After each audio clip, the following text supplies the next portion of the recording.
या जगामध्ये कोणी कोणाचं नाही असा जर विचार आला तर तो माणसाला पटतो, फारच पटकन पटतो की इथे कोणी कोणाचं नाही. हा विचार इतक्या पटकन का पटतो माहिती?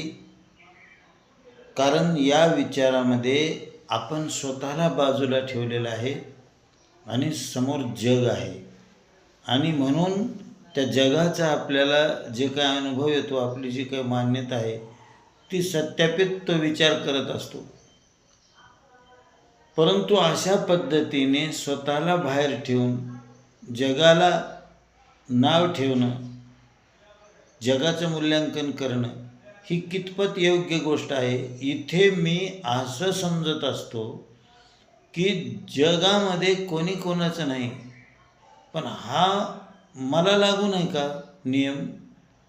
मी सगळ्यांचा आहे, मी खरा आहे, मी योग्य आहे, मी तर बरोबर वागतो. परंतु हे समोरचं जग आहे ना, इथे कोणी कोणाचं नाही, इथे खऱ्याला न्याय नाही, वगैरे वगैरे गोष्टी. कारण ह्या सगळ्या विचारामध्ये स्वतः बाहेर राहिल्यामुळे आपल्याला खऱ्या अर्थाने जग तसं दिसायला लागतं. मग इथं स्वतःला बाहेर ठेवण्याची जी कला आहे ही अहंकाराची. हा अहंकार स्वतःला अलिप्त ठेवतो, जणू काय हा जगाचा भाग नाहीच, हा धुतल्या तांदळासारखा आहे. तर असं हे सगळं चालू असतं. म्हणून ज्याला आपला अहंकार बघता येतो तो जगाचाच भाग म्हणून स्वतःला बघत असतो. स्वतःला बाजूला करून कधी सुविचार तयार होऊ शकत नाही.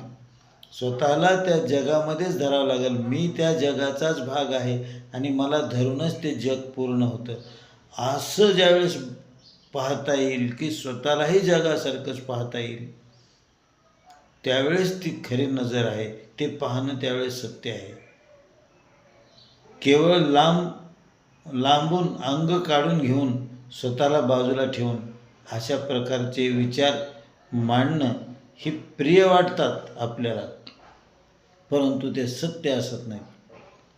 आणि म्हणून जीवनामध्ये अशा प्रकारचे जे काही विचार आहेत या विचारासारखे की जगामध्ये कोणी कोणाचं नाही, सत्याला न्याय नाही, किंवा माणसं चांगली उरली नाहीत, ही जी सगळं आहे ही सगळं स्वतःला बाजूला ठेवण्याचा अहंकाराचा प्रयत्न आहे.